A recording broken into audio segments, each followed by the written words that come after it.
Hey everyone, I want to tell you about Cozy Earth. It's the world's softest sheets. They keep you cool, dry, and comfy all night long. They're moisture wicking, breathable, and they even get softer with every wash. They have PJ sets. Who can't get behind PJ sets? Valentine's is coming up. Get your wife a pajama set.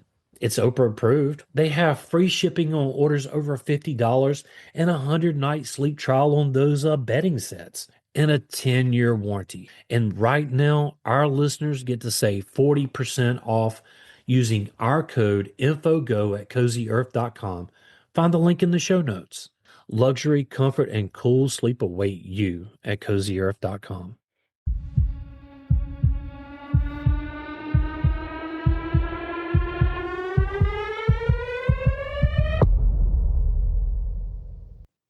Welcome to the podcast. I'm William, And I'm Kat. and that makes this a dash of info. This is little things you may not want to know. Yeah, if you've ever smelt silage, you probably don't want to know about this. And that's silage for those that don't understand a country twang.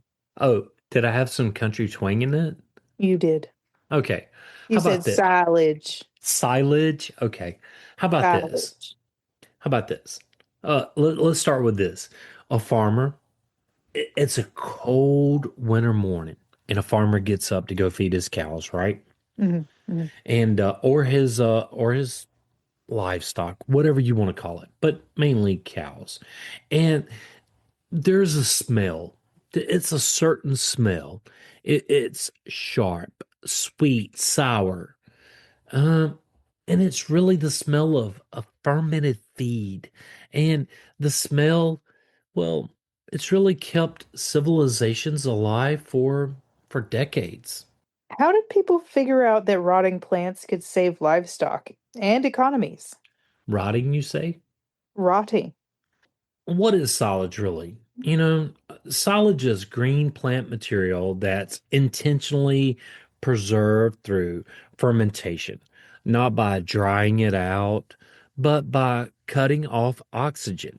Instead of letting plants, rot or mold, well, farmers, they learn to trap them in an airtight space where that good bacteria can take over.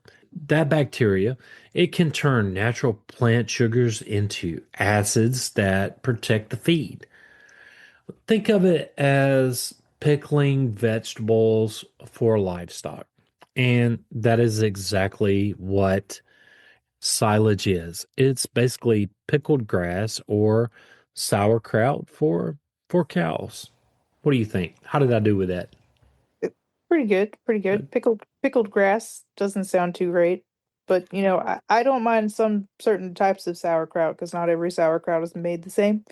I I love sauerkraut. Well, it has to be the Cuban sauerkraut on my Reuben. hmm Oh man, it's good. In any Can't, case, all right. So, common materials used for silage and why? Corn. The most common silage crop is corn. The high sugar content is excellent for fermentation and it provides energy for dairy and beef cattle. Grass, often used in cooler or wetter climates, and it's cut at peak growth for best nutrition, right? hmm Alfalfa. It's high in protein and more difficult to ferment properly because it has less sugar. And then you have sorghum and drought resistant, increasingly important in hot and dry regions. Silage crops are chosen not just for yield, but for how well they ferment. And so, how silage differs from hay, and this is pretty critical here. The moisture content. Hay dried down to about 10 to 15% moisture, and silage is stored roughly at 60 to 70% moisture. The preservation method, hay relies on drying to stop microbes, where silage relies on controlled microbial activity. And of course, weather risk. Hay needs several dry days in a row, where silage can be harvested quickly, even in wet climates. Well, in short to what Kat was talking about, hay really avoids the bacteria, while silage, it recruits them, right? So why does this fermentation matter? Well, It really locks in the energy-rich sugars. It preserves the protein. It prevents nutrient loss that occurs during drying.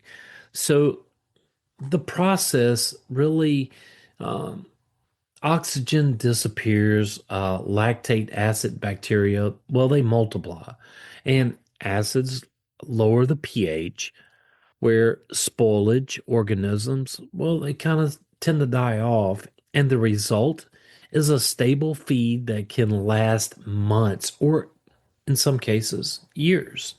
This is what makes silage revolutionary. It allows farmers to harvest food at peak nutrition and store it for long term without refrigeration, chemicals, or modern technology. Long before silos, tractors, or even written science, early farmers faced the same brutal problem every year. How do you feed animals when nothing is growing? Winter, drought, and famine didn't care about good intentions. If livestock starved, families starved. So farmers stored what they could, often wet grasses, leaves, and green plants cut at the end of the growing season. In many early farming societies, harvested plants weren't always dry enough to make hay. Rainy climates, short summers, or sudden weather shifts forced farmers to store forage still moist. Sometimes it was piled against embankments, and sometimes it was covered with soil. Sometimes it was packed into natural depressions. So think about that. You have these wet climates and you're trying to feed your livestock all winter long, but the grass is going to die off when the frost hits, the snow, whatever. How do you save your livestock through the winter? Right, Yeah, I mean, that's really what silage is all about, right? absolutely. And when they came back weeks or even months later, they found something unexpected. You're cutting your hay, you're cutting your corn, you're trying to figure out how to save your livestock through the winter, right? And you're gonna stockpile this stuff, and maybe the ancient peoples didn't understand about fermentation or rotting or whatever. So I think the likely origins of silage was accidental because buried fodder, which is what you would harvest when it was plentiful. Grass packed underground to keep it from the freezing. Soil unintentionally sealed out the oxygen. And if they put it in a pit storage, well, these were pits that were dug out and lined with wood or clay or stone, and heavy layers compacted plant material. Instead of rotting completely, well, the feed, it smelled sour, it looked darker, but the animals ate it and they loved it and they thrived. This was the moment of discovery. And we gotta say, not all rot is the same, right? Right. You, This was learning by observation, not theory. Ancient farmers didn't know about bacteria or pH levels, but they noticed patterns. Feed stored tightly lasted longer. Feed exposed to air turned moldy. Animals preferred the sour smelling fodder, and livestock fed this way survived winter better. without understanding the science, farmers, well, they had discovered anaerobic fermentation. Historical references and early documentation. Well, guess what? The Romans, some of the Roman writers there, they included Cato and Camellia, and they describe storing green forage in sealed pits to preserve it. Dang, so the Romans were on top of everything, right? For the most part, yes, for the most part. I would say they were definitely in the right direction of something, so I must know what happened. Yeah, and especially when it comes to sewage. And Northern Europe, especially in well, except for that terrarium. Mm-hmm. And in Northern Europe, especially in wetter regions, drying hay was, well, it was really unreliable. And so farmers used earth-covered stacks and pits for winter feed, right? Right. These practices quietly spread through generations, not as inventions, but as traditions. And this discovery runs deeper than just farming. Humans learned that decay could be slowed, spoilage could be managed, and nature could be guided, not just fought. Yeah.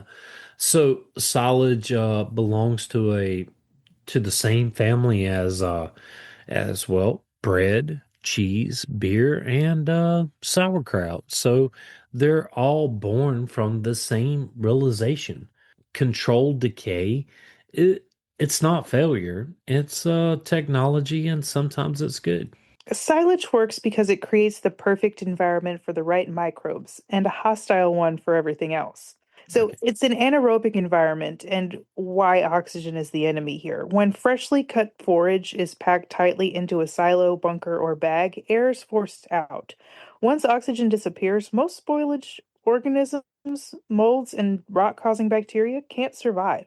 But something else can survive without oxygen, and this is the turning point. Remove oxygen and you change which life forms are in charge. Lactic acid bacteria. It's the quiet workforce, right? Naturally occurring lactate acid bacteria. Well, they live on plant surfaces. When oxygen is gone and sugars are available, well, they multiply rapidly. And their job is very simple at this time. They eat plant sugars, they produce lactate acid as a byproduct, and that acid does two crucial things. First, it drops the pH, right? Mhm. Then it preserves the feed, and the silage becomes increasingly acidic, creating a self-protecting system. And Kat, I'll say before we get into the pH scale and before we kind of simplify that, I said let's take a little break. What do you think? Sounds good. I need some water. Mhm. Coke. Pepsi. We'll be right back. Stay with us. We'll be right back. William, I know how you love matcha tea with coconut milk. Yeah, it's clean energy without a crash. Then you'll love Mantra Matcha. They offer super premium ceremonial matcha and six superfood infused flavors made from the finest, youngest tea leaves for a naturally sweet, ultra smooth taste. With each flavor, it's infused with powerful superfoods like cacao, ginger, and goji berries. And they also have those classic favorites like banana cacao, strawberry lemon, cinnamon goji berry, plus superfood berry, ginger beet, and rosehip dragon fruit. It's organic, non GMO, gluten free with 0 grams of sugar. You can enjoy it like me, or maybe hot or in a smoothie like Cat. Every purchase helps provide meals to kids through No Kid Hungry. It's at mantramatcha.com.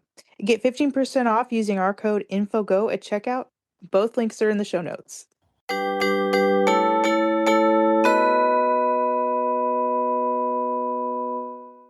Hey, everybody, we want to tell you about strong coffee. Every morning it starts with a choice. You can settle for just coffee, or you can rise up with strong coffee. And it's the world's strongest cup of joe.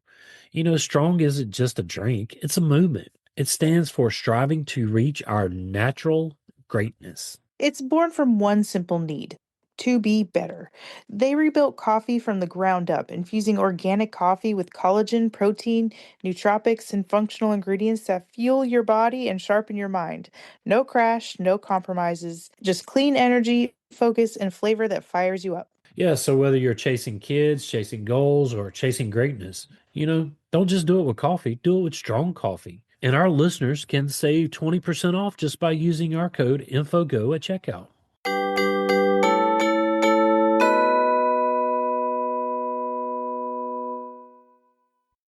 Hey, if you're looking for your favorite band or sports team or TV show, check out Old Glory. They've been in operation since 1969 and they have over 300,000 items. They have from the Beatles all the way to Metallica, NFL, NBA. It really doesn't matter what you're looking for. They have tees, hoodies, hats, gifts, everything a true fan could ever want. And it's family owned and operated. They have fast shipping, free standard delivery on every order. And you know what? Our listeners get a 15% off at checkout using our code INFOGO. You can find the link in the show notes.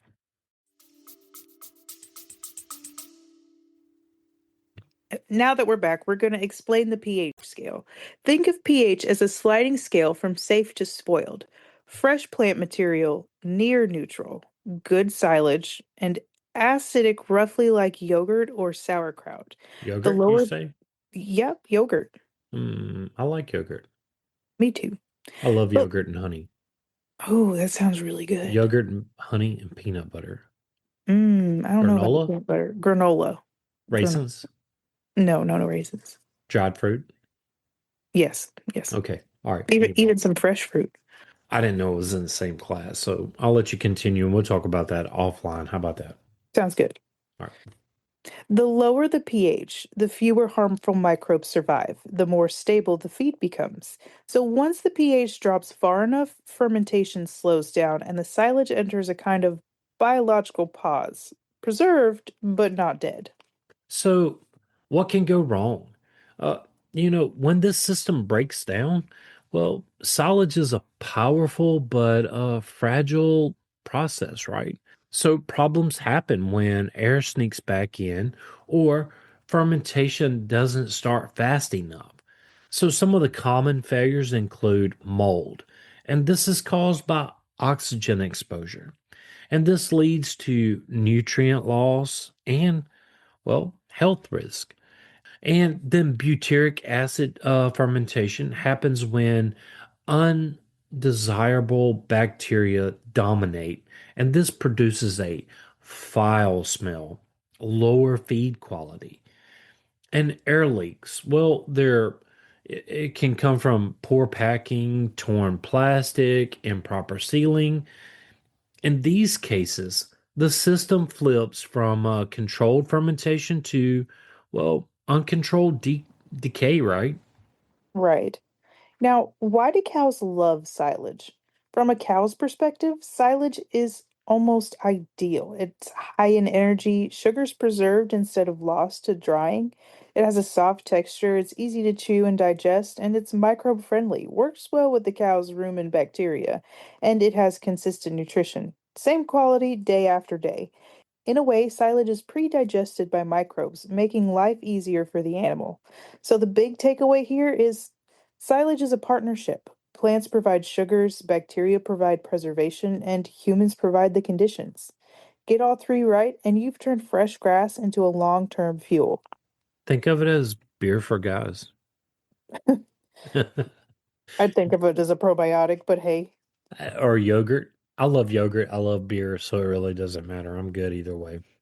So the silo, it's an icon of agriculture, right? And the evolution of the solid storage, well, you have earthen pits, wooden silos, concrete towers, bunker silos, plastic silage bags. And why silos are tall? Well, it's gravity compaction, oxygen exclusion, and then the cultural symbolism. Silos are rural landmarks, America's cathedral of farming, if you will. And silage and the rise of the modern farming.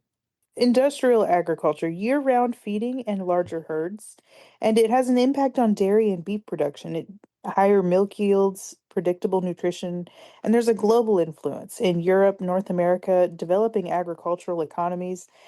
Silage as a food security technology.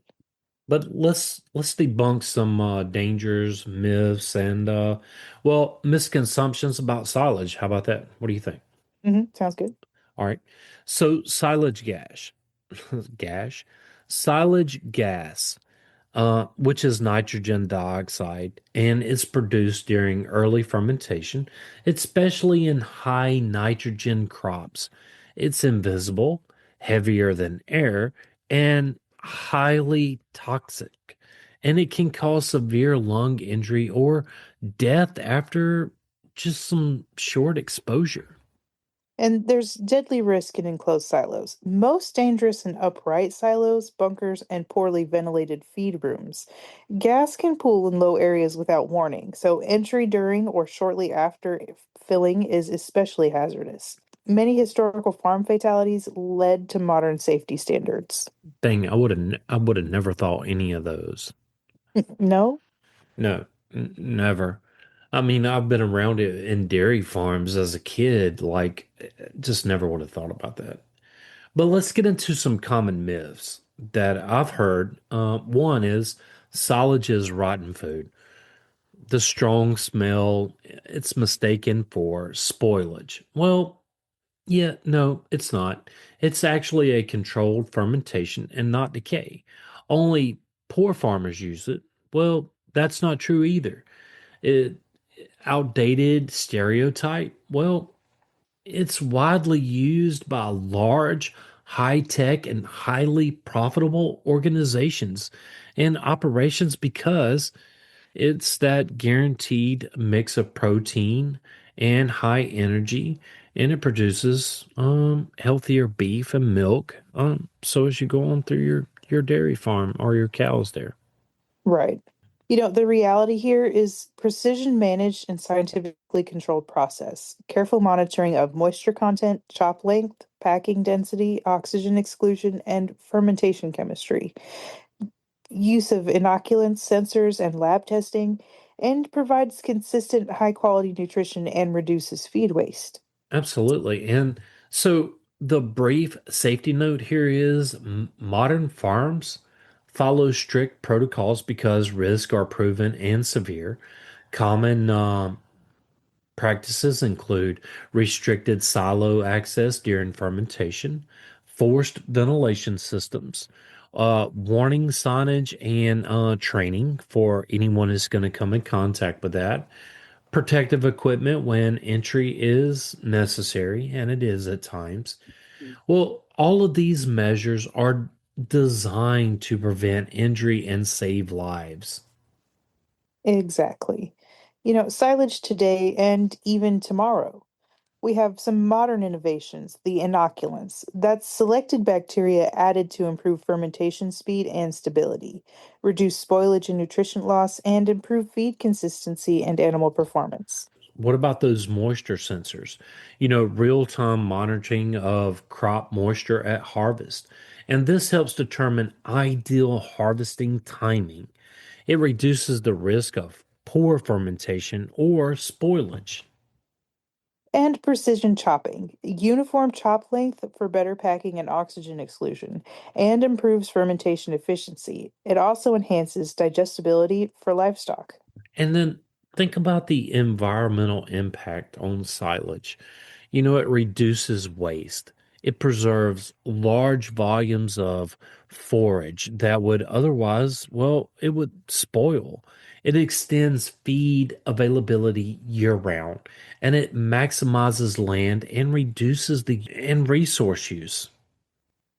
There's also carbon considerations. Efficient feed systems reduce the need for repeated harvesting, so lower transportation and storage losses, growing focus on reducing methane emissions through improved feed quality. And then the future possibilities is improved fermentation strains, right? Engineered or selective breeds of microbes for faster, cleaner fermentation, better nutrient preservation, and longer storage life. And then you have the climate resilient crops. Forage varieties bred for drought, heat, and flood tolerance, and they're more reliable silage production under changing climate conditions. So, anyway, the big picture here, despite its simplicity, silage remains a cornerstone of global food systems. It enables consistent livestock nutrition across seasons and regions, and it's a centuries old idea, continually refined, that still helps feed billions today. So, my question to you, like at the end of almost every episode we have you heard of this before? Mm, no, but it makes sense. I grew up on a farm, right? We farmed cotton. So, but there was a dairy farmer down the road, and he did a lot of this stuff. He had silage pits, and I remember having to pull those tarps over it and have tires and have to tote these weights. Um, Honestly and truly, I didn't know what I was doing at the time. That sounds about right. Yeah. But now you know. Yeah, now I know. But yeah, I mean, I grew up with it, just didn't know what it was for, what it was actually doing. Right. So, anyways, that's all I have. Yeah, me too. And hey, if we got something wrong in this episode and you're a farmer and you do silage, email us and let us know and we'll correct it. Absolutely. If you would like to support this podcast, tell a friend and help get the word out. If you would like to help us keep the show going, hey, you can do so at Patreon. You can find that link in the show notes. As always, William and I want to thank you for listening. Whether you've been with us from day one or just tuning in, Kat and I say thank you. Join the Facebook group at Info on the Go Over there, you can share with us your show ideas. or ask us a question. Make sure you follow us wherever you get your podcast from. Send us a text using the link in the show notes or leave a review. Leaving that review, it really does help others find us. Hey, and you know what? If you leave it, we'll read it. Absolutely. You can also email us at, Info on the Go podcast at gmail.com. you can find that link in the show notes. Till next time. Stay curious.